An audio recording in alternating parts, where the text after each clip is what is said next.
Shai Gilgeous-Alexander fazendo 40 ou mais pontos contra o Cleveland Cavaliers, empatando a campanha dos dois. O OKC agora empatou a quantidade de vitórias e derrotas com o Cleveland, as duas melhores equipes da NBA. Sacramento Kings vencendo um jogo apertado contra o Houston Rockets com um momento clutch espetacular do DeRozan na reta final. Tudo isso e todos os outros jogos dessa quinta-feira da NBA você vai conferir aqui nesse vídeo.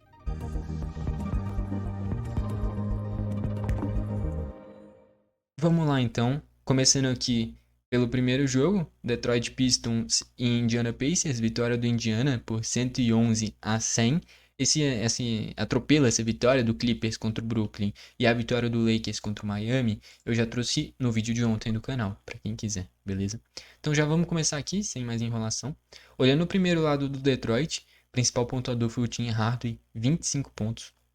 O Cunningham, dessa vez apenas 20 pontos, não é uma quantidade ruim, mas pela dependência do Detroit no Cunningham, é uma pontuação que não foi suficiente. A gente vê aqui, por exemplo, 7 de 21 nos arremessos, né? Ele teve exatamente 33% de aproveitamento dos arremessos, pela importância dele para o time abaixo.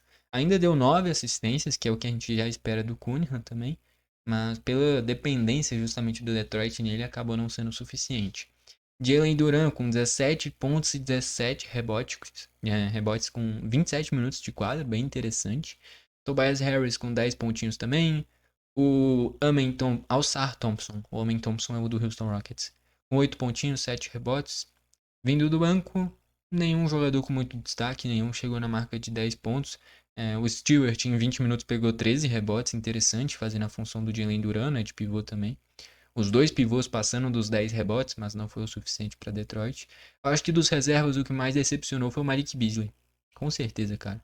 Olha isso, 1 de 10 nos arremessos, 1 de 8 nas bolas de 3, e ele é sempre importantíssimo vindo do banco para essas conversões de bolas de 3 bem abaixo. Passa muito por essa derrota do Detroit. Olhando o lado do Indiana agora, o principal pontuador foi o Miles Turner, com 28 pontos. Pascal Siakam também, com 26 pontos, 7 rebotes, 7 assistências. Haliburton jogou esse jogo. No jogo anterior contra o Cleveland ele não tinha jogado, né?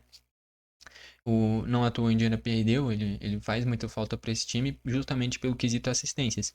Deu 8, normalmente ele dá até mais.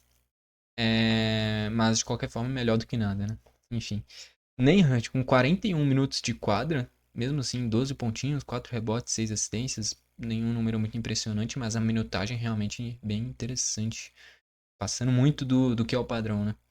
O Naismith voltou nesse jogo, né? Jogou só 9 minutinhos para ir pegando ritmo. Mesmo assim, fez 9 pontos em 9 minutos, interessante. E do banco nenhum com muito destaque, chegou a 10 pontos. Vale destacar o TJ McConnell sempre com as assistências e ainda fez 5 rebotes em 14 minutos. Mas principalmente pelas assistências, tá bom? Com isso, vitória do Indiana Pacers. Agora a gente vai para a vitória do Phoenix, venceu do Washington Wizards, 130-123. Se não vencesse do Wizards, pelo amor de Deus também, né? Tem que ganhar do Wizards. Enfim, olhando aqui primeiro lado do Wizards, principal pontuador foi o Kishaya, né? Kishaya George, com 24 pontos, matando 6 bolas de 3, realmente bem interessante o aproveitamento dele. Depois dele, o Jordan Poole, né, com 18 pontinhos, mas só 6 de 16, 3 de 10 nos arremessos, né, o aproveitamento não foi tão bom e jogou só 26 minutos também, né. O Alexandre Sarr com 16 pontos e 9 rebotes, interessante. Bilal Coulibaly com 13 pontinhos, mas só 3 rebotes, só 2 assistências, abaixo do padrão dele. O Carrington também, apenas 6 pontos, só 3 rebotes. O Kuzma só 5 pontos também.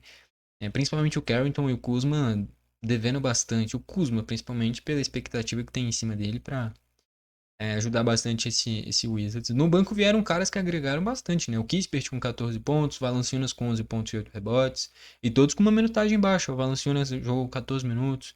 O Champagne, né? O irmão do Julian Champagne do Spurs, é o Justin Champagne do Wizards. 10 pontinhos com a mesma característica, matar bola de 3, né? Matou 2 de 3 arremessos. Agregando bastante esse banco do Wizards foi bom. A questão é que o Carrington e o Kuzma ficaram abaixo. Se os dois tivessem feito próprio Jordan Poole poderia render mais. Se tivessem feito uma partida num nível bom, o Wizards poderia ter surpreendido. Olhando o lado do Phoenix agora, principal pontuador Devin Booker com 37 pontos, Kevin Durant também com 23 pontos, Ryan Dunn duplo-duplo para ele com 18 pontos e 11 rebotes, Tyus Jones quase um duplo-duplo, 9 pontos e 10 assistências. Plumlee com 6 pontinhos, 9 rebotes. O Plumlee que é muito mediano, não tem muito o que falar. Isso que para 16 minutos ele fez uma boa partida. Mas ele nunca nem passa de 10 pontos. É muito difícil isso acontecer. É muito pouco para um time que tem Kevin Durant, que tem Devin Booker, o Bradley Beal vindo do banco, o Grayson Allen. O Bradley Beal nem jogou esse jogo, mas é do elenco, lógico.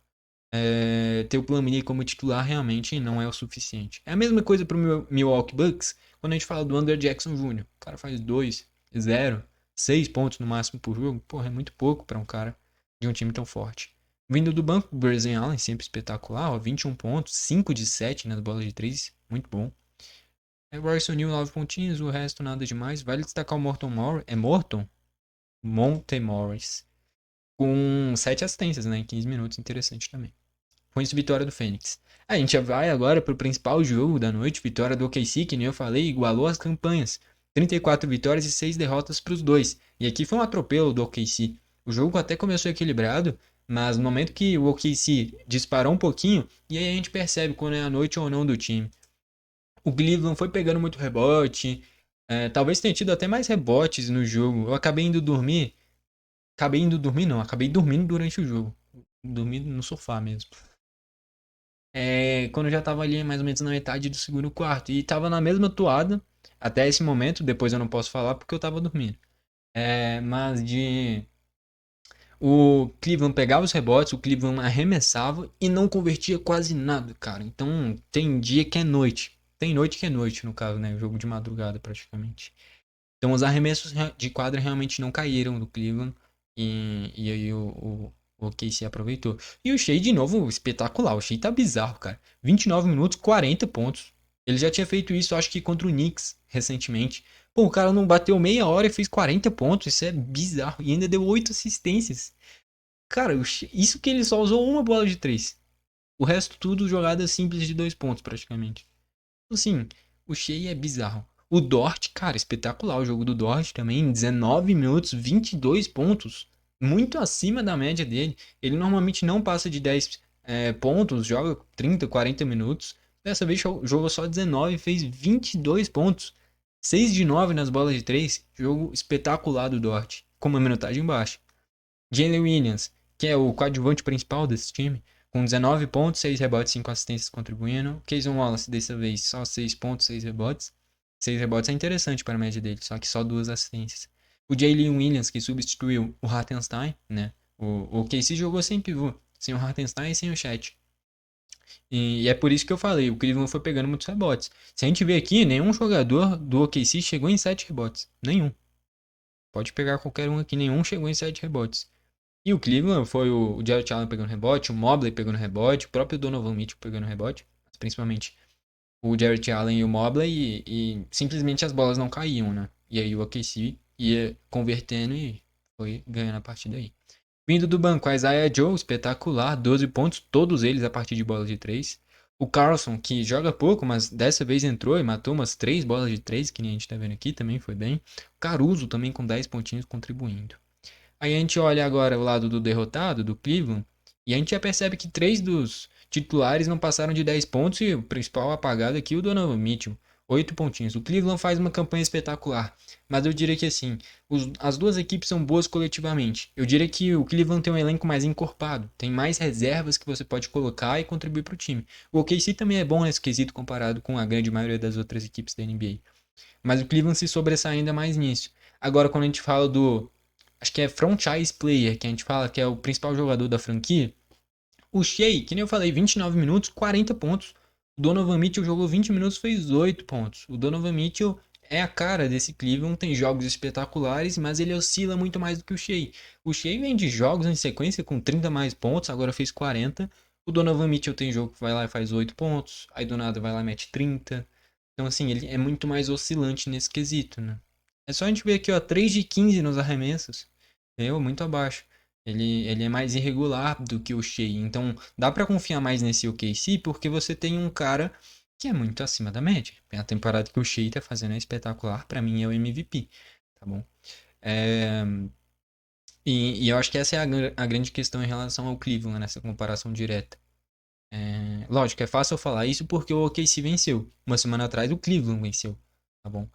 Então, são duas das melhores equipes da NBA, mas eu acho que a grande diferença nesse quesito é que o principal jogador da equipe, o Shea, é mais regular. O Donovan Mitchell oscila muito, tá bom? O Garland com 20 pontinhos e 9 assistências para 23 minutos fez uma atuação muito boa.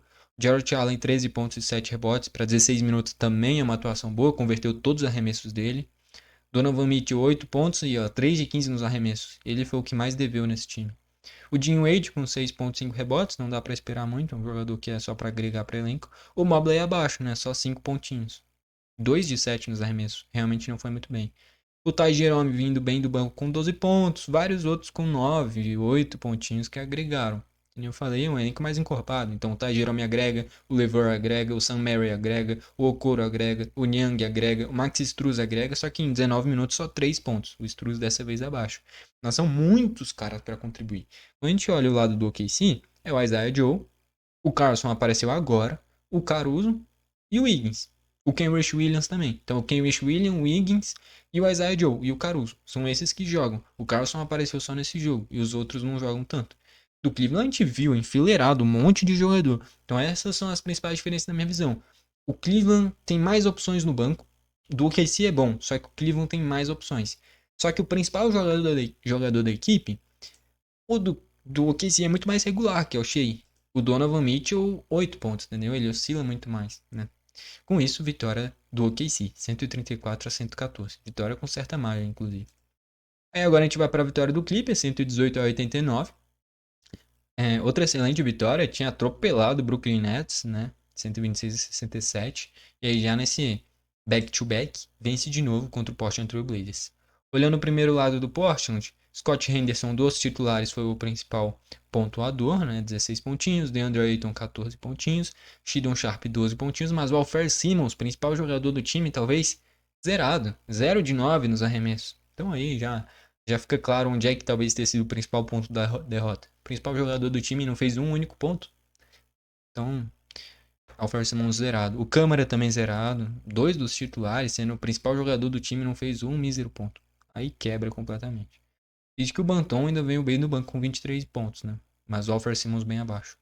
Olhando do lado do Clippers, Norman Powell, 23 pontos. O Harden com 19 pontos, 6 assistências. Derrick Jones, 13 pontinhos. O Zubat jogou, fez 10 pontos e 8 rebotes. Chris Dunn com 7 pontos, 6 rebotes para 19 minutos, interessante. E o Kawhi Leonard poupado nesse jogo, né? Voltando para agora, realmente não vale a pena forçar muito ele. Ainda mais contra o Portland, nem precisava, né? O Terrence Mann, 14 pontinhos, jogou bem. O Amir Coffin, 10 pontinhos também. E os outros jogadores também agregando alguns pontos. A partir daí, vitória do Clippers. O principal destaque aqui é o Alfred Simmons bem abaixo. Aí a gente vai para a vitória do Sacramento, 132-127 contra o Houston Rockets. Olhando o primeiro lado do Sacramento, o DeRozan, que nem eu comentei no início do vídeo, no clutch time, no momento decisivo, convertendo uma bola espetacular na reta final e praticamente decretando a vitória do Kings na reta final, né? Então, DeRozan, 33 pontos, Malik Monk com 26 pontos e 9 assistências, ele que virou titular nessa temporada. Sabonis, duplo-duplo, com 20 pontos, 14 rebotes, ainda deu 7 assistências. De'Aaron Fox com 19 pontos e 7 assistências. Acaba que, tendo o DeRozan, o De'Aaron Fox perde um pouquinho do protagonismo do time, né? Que ele era o principal jogador do time em quesito pontos. Com o Malik Monk virando titular, trazendo o DeRozan nessa temporada, acaba tendo vários jogadores bons, né? Se a gente olha aí, DeRozan, Malik Monk, Sabonis e De'Aaron Fox, os três beirando os 20 pontos, DeRozan passou dos 30, inclusive. Então, assim, só aqui com esses 4 jogadores já beiram os 100 pontos, cara. É muita qualidade, entendeu? Ó, só o DeRozan e o Malik Monk, ali a gente já tem 60 pontos praticamente. Com o Sabonis já vai para 80, porra. Acho que dá 98 pontos. Quem quiser contar aí direitinho, mas eu acho que dá 98 pontos. Só com DeRozan, Malik Monk, Sabonis e De'Aaron Fox. Então, são caras muito acima da média que o Sacramento montou realmente um time inicial muito bom. Keegan Murray também com 18 pontos, 11 rebotes. Todos os titulares do Sacramento muito bem no jogo. O Ellis ainda vindo do banco com 6 pontinhos. Trey Lyles também, o Kevin Huerter. São 3 reservas que agregam bastante. Olhando o lado do Houston Rockets, Jalen Green com 28 pontos, principal pontuador do time. Singan com duplo-duplo, 21 pontos, 10 rebotes, apenas 3 assistências, abaixo da média dele. Amen Thompson, duplo-duplo também, com 20 pontos, 10 rebotes. John Brooks, 12 pontos, foi expulso, né? O... Caraca. Qual que é o primeiro? Jeff Green, 10 pontinhos. Terry Eason veio bem do banco com 16 pontinhos, mas não o suficiente para o Houston Rockets conseguir um resultado melhor. Então, com isso, vitória do Sacramento, 132-127. Beleza? Com isso, a gente fechou aqui, conseguiu passar por todos os jogos. De principal destaque, lógico, essa vitória do OKC com 40 pontos do Shea contra o Donovan Mitchell. Contra o Cleveland Cavaliers, né? Que Donovan Mitchell. Enfim. Gostou do vídeo, deixa o like. Não gostou, deixa o dislike. Não esquece de se inscrever e ativar o sininho para o YouTube te mandar os vídeos novos. Valeu e falou.